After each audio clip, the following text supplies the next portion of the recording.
Greetings, my dear viewer. You're on the channel The Price of Cheating. The channel is for those who appreciate traditional family values and condemn adultery. So be sure to subscribe to the channel. Let's get started. My name is Michael Miller. The events I'm about to recount happened during a time when my wife Samantha and I had been married for over 20 years. We met in college, fell in love, and got married soon after graduating. Together, we raised two daughters, Emily and Kate, who were just a year apart in age. Emily was a freshman in college, and Kate was finishing up her senior year of high school. 6 weeks earlier, we had taken Emily to her new dorm at a state university about 2 hours away. She moved in with one of her closest friends, and while her absence was palpable, we were excited for her as she started this new chapter. Kate, on the other hand, hadn't finalized her college choice, but there was a good chance she might follow Emily to the same school. The sisters had their fair share of sibling squabbles, but their bond was undeniable. They always supported each other when it counted. With Emily gone, the house felt emptier, quieter. Still, Samantha and I took comfort in knowing she was thriving. At the time, I was a partner at a prominent accounting firm, while Samantha worked as a supervisor for a local building supply company. Despite her degree in English, she had steadily built a successful career after returning to work once our girls were old enough for school. Although my income was higher, we enjoyed a comfortable and secure lifestyle, complete with a lovely home, dependable cars, and occasional indulgences. Samantha seemed content in her role, and our lives followed a steady, predictable rhythm. That Friday, I wrapped up work early, looking forward to a peaceful weekend. With Kate away on a school camping trip until Sunday, I envisioned a rare opportunity for Samantha and me to reconnect. I imagined a romantic evening, dinner at our favorite Italian restaurant, followed by some long overdue time alone. Emily's departure had left a noticeable void, and I hoped this weekend would help us recalibrate as a couple. When I arrived home, I saw that Samantha's car was already parked in the garage, unusual for that time of day. Perhaps she was on the same wavelength, I thought. Excited to share my dinner plans, I walked through the house calling out for her. Not finding her in the kitchen or living room, I made my way to our bedroom. As I moved down the hallway, I called out, "Samantha, are you in the bedroom?" Her voice answered calmly, "Yes, Michael, I'm here." Entering the room, I found her sitting at her vanity, carefully applying makeup. She wore a sleek black dress and the pearl necklace I had gifted her last Christmas. Her matching heels were placed neatly on the floor, and beside them, an overnight bag sat open, partially packed with casual clothing and lingerie. Taken aback, I asked, "Wow, Samantha, you look amazing. Did I forget we had plans? Where are we going? I can get ready in a flash." She looked up at me, her expression serious. "Michael, we need to talk," she began. "I was planning to tell you later, but since you're home early, we might as well discuss it now. I have plans this weekend. A date." For a moment, I froze, unable to process her words. "A date? What are you talking about? We've never discussed anything remotely like an open marriage. Is this some kind of elaborate joke? Tell me you're planning something for us and this is your way of surprising me." She exhaled deeply, as if she had rehearsed this moment. "Michael, it's just for the weekend. I'll be back by Sunday and everything will go back to normal. I've been feeling lost since Emily left and I need this. It's something I'm doing for myself. One weekend out of the years we've been together, it won't change anything, and it might even help us." I struggled to form a coherent response. "Samantha, how long have you been planning this? Who is this man? Are you leaving me for him?" "No," she replied firmly. "I love you, Michael. I'm not leaving you. He's just a friend, a married friend, actually. We've had lunch a few times, and he makes me feel alive. I didn't want to lie to you or cheat, so I'm being honest. This is about me, not us." Her words felt foreign, rehearsed, as though spoken by a stranger. She continued, "I'm not getting any younger, Michael. He finds me attractive, and it's given me a confidence boost. Can't you see?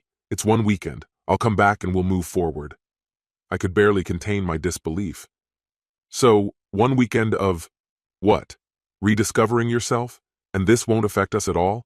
Samantha, listen to yourself. You don't sound like the woman I married." Her composure didn't waver, Michael, it's just a small moment in our lives. I love you, and this won't change that. Please, try to understand. I stood there, grappling with the absurdity of the situation. Then, a thought crossed my mind. Fighting to keep my voice even, I asked, "So, you're really going through with this?" "Yes," she replied confidently, "but it doesn't have to change anything." Forcing a smile, I responded, "All right then. If you're convinced this won't have consequences, so be it. If this is how things stand, I might as well make plans for my weekend too. But you need to promise me one thing. Keep your phone on, so I can contact you if something urgent happens." Samantha paused, her eyes locked on mine as though searching for something unsaid. After what felt like an eternity, she sighed and agreed. "Fine, I'll leave it on, but only if you swear not to call me unless it's truly necessary, and absolutely no tracking me." "Deal," I replied with a strained smile. "But you can still reconsider, you know." She didn't answer, turning back toward her vanity table, effectively signaling that the discussion was over. Uneasy, I retreated to my office, the weight of the situation pressing on me. It felt like my world had shifted on its axis. My fingers hovered over my phone, scrolling through my contacts until I stopped at a name I hadn't dialed in years. I pressed the call button. When the line connected, I said, "Hi, this is Michael Miller." The voice on the other end, warm and unmistakably familiar, replied with surprise, "Michael? Wow, it's been ages." It was Anna Pierce, once my assistant and a close confidant.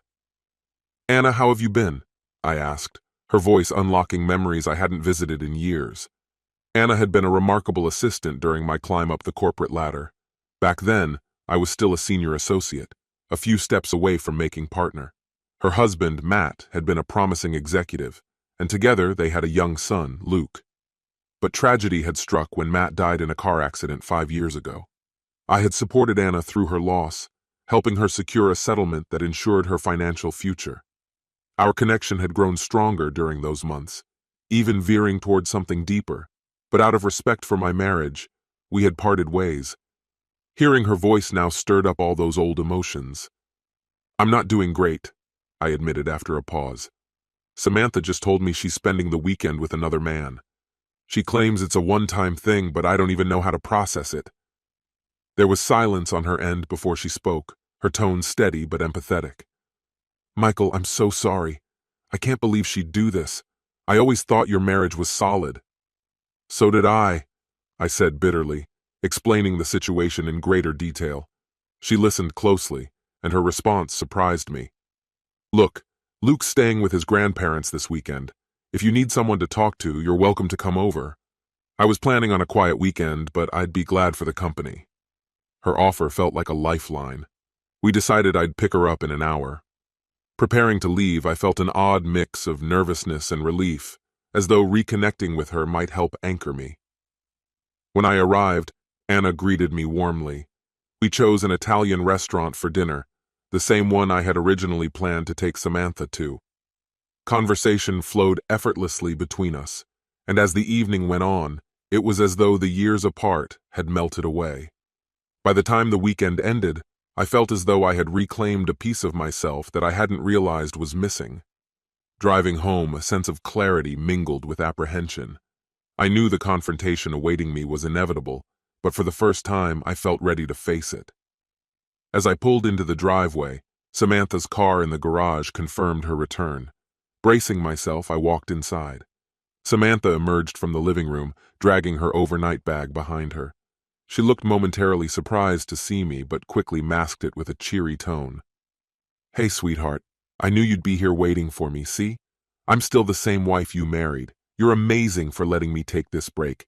I'll make it up to you, I promise. Maybe I'll wear something special, and we can have our own little celebration before Kate comes home." Her casual demeanor sparked a cold anger in me, though I kept it under control. Instead, I moved to the side table where my phone lay, recording the conversation, a precaution I had decided was necessary. "Samantha, don't insult my intelligence," I said, my voice steady but firm. "I know what this weekend was really about. It wasn't some innocent getaway." Her expression faltered. Guilt, maybe? Or surprise? She avoided my eyes as she replied, Michael, I told you, it was just one weekend. It was meant to help us, to help me. I thought you'd understand. Understand? I took a step closer, my tone sharp. You expect me to believe you needed to sleep with someone else to feel alive? And that it only happened once? Her face flushed, a mixture of defiance and discomfort. Look, she said, her voice quieter now. He's married too, with young kids. He's not leaving his wife. It was just an experience, Michael. It doesn't change how I feel about you. It changes everything for me, I said coldly. You threw away our marriage for something you claim was meaningless. She shook her head, frustration creeping into her voice. You're being dramatic. Her words hung in the air, but their impact was irreversible. I realized then that no explanation or excuse could undo what had been done. This wasn't just a moment of betrayal. It was the beginning of the end, and there was no turning back. He made me feel seen, Michael, like I mattered. You can't imagine what it's like to have someone look at you as if you're the most beautiful thing in the world. Is that right? I asked, keeping my tone steady, though it carried a sharp edge. And now what? Do we pretend nothing happened, only for you to run back to him the next time you feel overlooked? Her jaw tightened, her voice trembling with emotion. I told you I'm not going back to him. I just needed one moment, one weekend to feel like I was more than a shadow, like I was someone worth noticing. I shook my head, the weight of betrayal crushing down on me. A shadow? Samantha, you've never been a shadow to me. But when you walked out of this house with him, you made me feel like one. Her eyes fell, my words landing with the impact I intended. Regret clouded her expression for the first time. I'm sorry, Michael. I thought I could take that moment, come back, and we'd return to how things were. To how things were? A bitter laugh escaped me. There's no going back to how things were. And while you were gone, I found someone who's always made me feel seen. Anna. Her face froze, disbelief and pain mingling in her features. You didn't— I did, I interrupted, my voice calm but unyielding. I spent the weekend with Anna. For the first time in years, I felt like myself. The truth hung in the air, raw and unfiltered. Anna always respected my marriage, even after she lost her husband. We never crossed a line because she knew how much my vows meant to me. But when you left, you gave me a reason to reconnect with her. Samantha sank into a chair, her hands trembling. I can't believe this. I didn't think— No, you didn't think, I said sharply. If you had, you'd have realized the damage you were causing. The silence that followed was suffocating. Finally, her voice broke through, barely audible. What happens now? I took a deep breath, my decision settling heavily in my chest. I'm filing for divorce, Samantha. This marriage can't survive what you've done. Her head shot up, her eyes wide with desperation. Michael, please. I know I was wrong, selfish and foolish, but can't we try? Counseling, anything? I was just so lost. It's too late, I replied firmly. You made your choice when you left, and I've made mine. Anna and I have reconnected, and I'm not letting go of what I feel for her. My words lingered in the air as Samantha's face crumbled. She began to sob quietly, wrapping her arms around herself, trying in vain to hold together the pieces of her shattered world. I'll be fair, I said after a pause, my tone softening slightly. I'll make sure you're financially secure and you can keep the house, but I can't stay with you. She nodded weakly, defeated. I picked up my phone and stopped the recording I had started, a record of our final conversation. Though the decision tore at me, it felt necessary. There was no turning back. Later that evening, I called Emily, who was away at college, and gently broke the news. She was devastated, but agreed to wait before reaching out to her mother or sister until I could explain further. When Kate returned from camp, I told her as well. She was shaken, but tried to understand, sensing the gravity of the situation. In the weeks that followed, everything changed.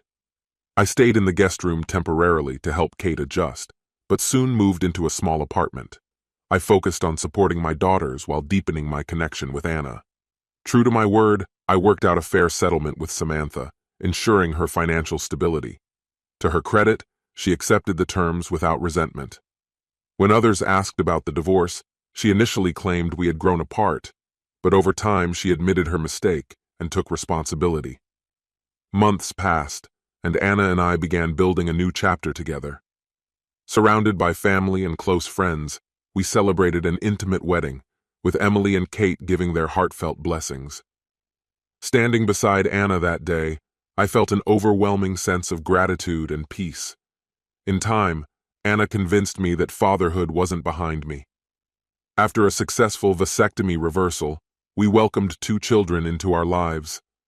Our son, Matt, carried the name of Anna's late husband, while our daughter, Maddie, honored my mother. Watching them grow brought a joy I had never imagined. Even Anna's son, Luke, and I developed a close bond, and I became the father figure he'd longed for. Years later, on a warm summer afternoon at Emily's wedding, the past resurfaced briefly. Samantha approached with her new husband, Nicholas, a kind man with a warm demeanor. During a quiet moment, she turned to me, her expression a mix of regret and acceptance. "I'm sorry for everything, Michael," she said softly. "I'm happy for you, truly, but I'll always wonder what might have been." I met her gaze, my voice steady and sincere. "I forgive you, Samantha. We both found the lives we were meant to have. I wish you and Nicholas all the happiness in the world." I kissed her forehead gently and turned back to Anna, taking her hand in mine. Together we walked to the dance floor. As we swayed to the music, I looked into her radiant smile, filled with gratitude for the love, trust, and second chances that had defined our life. This concludes the story. If you like it, then put your powerful like and subscribe to the channel.